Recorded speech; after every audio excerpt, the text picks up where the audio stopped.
Lifestyle atau gaya hidup seseorang kadang bisa membuatnya melakukan tindak kejahatan jika secara finansial tidak mendukung. Di episode kali ini, Madam Detektif akan memaparkan kisah nyata bagaimana lifestyle menjadi motif suatu pembunuhan. Peristiwa ini terjadi di Delmar yang merupakan bagian dari wilayah New York. Di usia 52 tahun, Peter Porco sudah mendapatkan karir yang diimpikan menjadi hakim di Pengadilan Tinggi New York. Juga keluarga kecil yang bahagia, sampai suatu hari segalanya berubah. Pagi itu, tanggal 15 November 2004, Porco tidak muncul di kantor. Sebagai seorang yang dikenal disiplin, staf pengadilan mengetahui bahwa pasti ada hal yang tidak beres. Maka dua orang pegawai pengadilan ditugaskan untuk mengecek rumahnya. Begitu sampai di rumahnya, terlihat ada hal yang aneh. Anak kunci masih menempel di pintu, berarti pintu tidak dikunci. Begitu dibuka, terlihat darah berceceran di lantai dan Porco sudah tergeletak menjadi mayat di bawah tangga. Kemudian mereka naik menuju ke lantai 2. Di kamar utama terlihat istrinya, Joan Porco, tergeletak di tempat tidur, bersimbah darah, namun masih ada nafasnya. Maka mereka segera memanggil ambulans. Joan segera mendapat perawatan. Dia mengalami luka pukulan di kepala dan wajah sebanyak 3 kali. Sementara Porco mendapat pukulan sebanyak 16 kali di kepalanya, juga wajahnya, yang menyebabkan nyawanya tidak bisa tertolong. Dalam keadaan setengah sadar, Joan ditanya polisi, apakah dia tahu siapa pelakunya? Dengan lemah, Joan menggelengkan kepala. Apakah Jonathan anak sulungnya? Dia juga menggelengkan kepala. Apakah Chris anak bungsunya? Dia mengangguk. Sejurus kemudian, Joan tak sadarkan diri lalu mengalami koma. Berdasarkan investigasi TKP, keduanya diserang pada saat mereka tidur lelap. Yang menjadi pertanyaan, kenapa mayat Porco ada di lantai 1 dan pintu sudah terbuka? Juga koran pagi yang biasa berada di teras rumah sudah diambil. Menurut hasil otopsi, Porco mengalami luka yang sangat serius di bagian neokorteks, tapi bagian paleokorteks tidak tersentuh sama sekali. Neokorteks adalah saraf yang mengontrol kesadaran utama manusia dalam melakukan tindakan, termasuk berbicara. Paleokorteks adalah saraf sekunder yang berfungsi mengontrol insting dan kebiasaan-kebiasaan kita. Karena itu, begitu sadar, Porco secara insting melakukan kebiasaannya setiap bangun tidur, yaitu membuat kopi, menyiapkan sarapan, lalu turun membuka pintu untuk mengambil koran pagi yang tergeletak di depan pintu. Ketika hendak masuk kembali ke rumah, pintunya tertutup secara otomatis dari luar. Dia membukanya dengan mengambil kunci yang ada di pot tanaman. Sudah kebiasaan keluarga Porco menaruh kunci di pot tanaman karena pintu akan otomatis terkunci jika tertutup. Namun ketika masuk, dia lupa mengambilnya. Itulah mengapa anak kunci masih menempel di pintu. Yang cukup tragis adalah dia melakukan semua itu tanpa menyadari apa yang terjadi pada dirinya dan istrinya. Karena lukanya sangat fatal, maka waktu kembali ke lantai 2, dia roboh dan meninggal di depan tangga.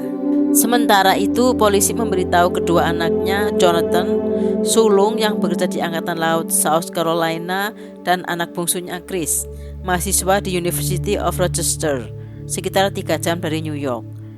Chris datang lebih awal karena lebih dekat jaraknya dengan New York. Ketika dipanggil polisi untuk diinterogasi, Chris sangat kooperatif dan menjawab semua pertanyaan polisi dengan baik, juga bersedia memberikan sampel DNA-nya. Mobilnya Jeep Wrangler warna kuning juga diperiksa, namun tidak diketemukan barang bukti kejahatan, hanya tiket tol dan beberapa uang cash. Pada saat Joan Porco menjalani perawatan rumah sakit, kasusnya mulai diselidiki. Detektif Christopher Baudis diminta memimpin penyelidikan. Hasilnya adalah alarm rumah telah dirusak, namun sebelumnya sudah dinonaktifkan. Line telepon diputus, salah satu jendela dirusak, namun demikian tidak ada barang satupun yang hilang, termasuk perhiasan yang dipakai Joan pada saat itu. Detektif juga menemukan kapak yang biasa dipakai oleh petugas pemadam kebakaran. Kapak tersebut adalah senjata yang dipakai oleh pembunuh untuk membunuh korbannya. Secara ajaib, Joan bisa pulih dari luka-lukanya yang sebetulnya sangat parah dan sempat koma selama 3 minggu. Namun dia harus kehilangan mata kanannya dan harus menjalani operasi plastik atas kerusakan wajahnya. Berbeda dengan pengakuannya saat dia dalam kondisi setengah sadar di rumah sakit bahwa Chris adalah pelakunya, pada saat sudah pulih dari kesadarannya, dengan tegas dia mengatakan bahwa pelakunya bukan putranya Chris. Bahkan dia membuat pernyataan di media, memberi kesaksian bahwa pelakunya bukan Chris. Beberapa hari setelah kejadian tersebut, detektif mendapat surat dari seseorang yang mengaku sebagai pelakunya. Dalam surat itu dia mengatakan bahwa targetnya adalah seluruh keluarga Porco. Sayang sekali Joan Porco selamat, katanya. Tunggu saja nanti siapa lagi yang akan saya bunuh. Surat itu ditulis dengan komputer, tidak diberi nama pengirim maupun tanda tangan, dan tidak ada sidik jari. Karena tidak ada bukti dan indikasi bahwa Chris terlibat, maka detektif beralih ke tersangka lain. Pertama adalah Frankie Porco, salah seorang keluarga korban yang pernah bertugas di dinas pemadam kebakaran dan dipenjara karena kasus kejahatan. Namun setelah diinterogasi ternyata memiliki alibi kuat karena pada saat itu dia ada di penjara. Maka dia gugur sebagai tersangka. Tersangka lain yang dicurigai adalah seseorang yang tidak mendapat hak pengasuhan anak oleh keputusan yang diberikan Porco pada sebuah kasus persidangan. Dia mengancam akan membunuh Porco. Namun ketika diinterogasi dia memiliki alibi bahwa pada saat itu berada di rumah bersama keluarganya. Maka dia juga gugur sebagai tersangka. Setelah mengalami jalan buntu, detektif menyelidiki Chris, mencari motif yang mungkin bisa membantu penyelidikan. Ternyata Chris dan Jonathan kakaknya akan mendapat santunan 2 juta US dollar jika kedua orang tuanya meninggal. Ini menjadi awal kecurigaan para detektif. Maka Chris diinterogasi lagi dan ditanya di mana dia pada saat pembunuhan terjadi. Jawabnya di asrama, di kamarnya, tidak pergi kemanapun. Karena tidak bisa membuktikan apakah Chris berbohong, maka detektif membuka semua CCTV yang ada pada seluruh jalan yang menghubungkan University of Rochester sampai ke Del Mar, New York, tempat tinggal Porco, antara jam 9 malam sampai jam 9 pagi berikutnya. Penyelidikan ini akhirnya memunculkan titik terang. Pada pukul 10.30 malam terlihat mobil Jeep Wrangler warna kuning meninggalkan kampus University of Rochester. Berdasarkan catatan rekaman, pukul 2.14 pagi alarm rumah Porco dinonaktifkan. Durasi waktunya sangat tepat karena perjalanan dari University of Rochester ke Del Mar, New York sekitar 3 jam.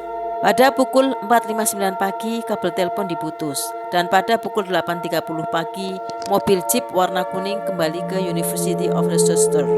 Durasi waktunya juga tepat, yaitu waktu yang dibutuhkan untuk mengeksekusi korban, membuang barang bukti, dan perjalanan yang ditempuh dari Del Mar ke kampusnya. Semua durasi waktunya sangat sesuai. Ini mengindikasikan bahwa Chris pelakunya. Dia juga berbohong dengan mengatakan bahwa pada malam kejadian dia berada di asrama. Untuk memastikan bahwa mobil Jeep warna kuning adalah milik Chris, polisi melihat ada 2 tanda.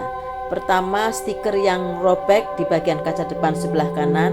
Kedua, di belakang pembungkus ban cadangan ada stiker kampanye sebuah partai politik.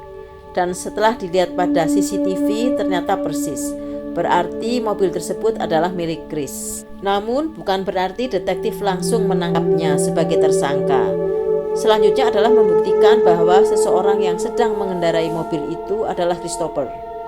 Sayang sekali dari CCTV tidak bisa dilihat siapa pengendara mobil Jeep itu. Maka polisi bertanya kepada petugas tol yang jaga malam itu, apakah ingat mobil Jeep warna kuning yang lewat pada malam tanggal 14 November?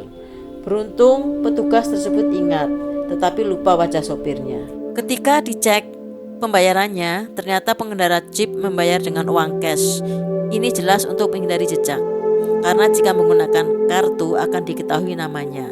Maka detektif meminta beberapa sobekan tiket mobil yang lewat pada malam itu, jumlahnya tidak lebih dari 20. Untuk dilihat DNA-nya, karena tiket yang dipegang tangan manusia biasanya akan meninggalkan DNA.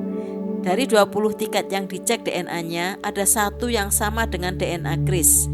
Maka ini merupakan bukti yang kuat bahwa Chris adalah pengendara mobil tersebut. Detektif juga mencari bukti lain. Seorang tetangga Porco bersaksi bahwa pada malam kejadian ia melihat mobil Jeep warna kuning terparkir di depan rumah korban. 9 orang teman asrama Chris juga bersaksi bahwa pada malam kejadian Chris tidak berada di asrama. Mereka juga bercerita bahwa Chris beberapa kali menipu teman-temannya berkaitan dengan uang. Kuliahnya juga gagal karena memang tidak lulus. Ketika detektif mengecek komputer Peter Porco, ternyata ada email dari Chris yang meminta Porco membuka akses keuangannya untuk dia. Di antaranya memberi PIN kartu kredit agar sewaktu-waktu dia butuh akan mudah.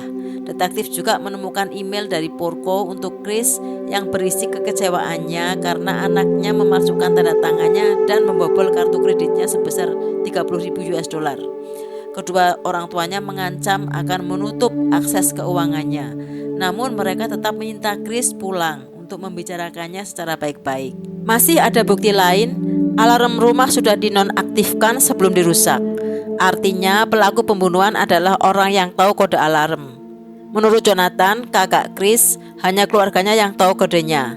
Dan yang lebih aneh, pelakunya tahu di mana Porco menyimpan kapak yang dipakai untuk membunuh. Ini artinya pelaku adalah salah seorang keluarga yang tak lain adalah Chris. Lalu uangnya untuk apa? Ternyata Chris mempunyai gaya hidup mewah, selalu pakai barang mahal, mengaku anak orang kaya, juga memberikan barang-barang mahal untuk pacarnya. Dia juga mengkonsumsi obat-obatan terlarang. Tidak heran kalau kuliahnya gagal.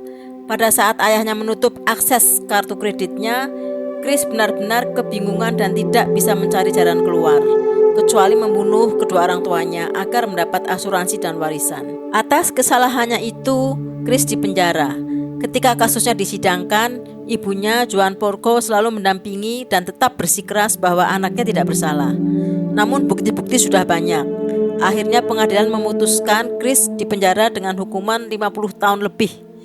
Dia berhak untuk mendapatkan pembebasan bersyarat pada tahun 2052 atau pada saat usianya 79 tahun. Kisah keluarga Porco ini sangat menghebohkan masyarakat New York. Betapa memilukan membayangkan Porco tanpa sadar masih melakukan rutinitas pagi setelah mendapatkan pukulan 16 kali dan pelakunya adalah anak kandungnya sendiri. Kisah tragis ini diangkat ke film. Awalnya filmnya dilarang untuk ditayangkan atas pertimbangan kemanusiaan, namun akhirnya diizinkan. Demikian guys kisahnya, semoga bisa memberi pelajaran bagi kita semua. Sampai jumpa di episode berikutnya dan terima kasih.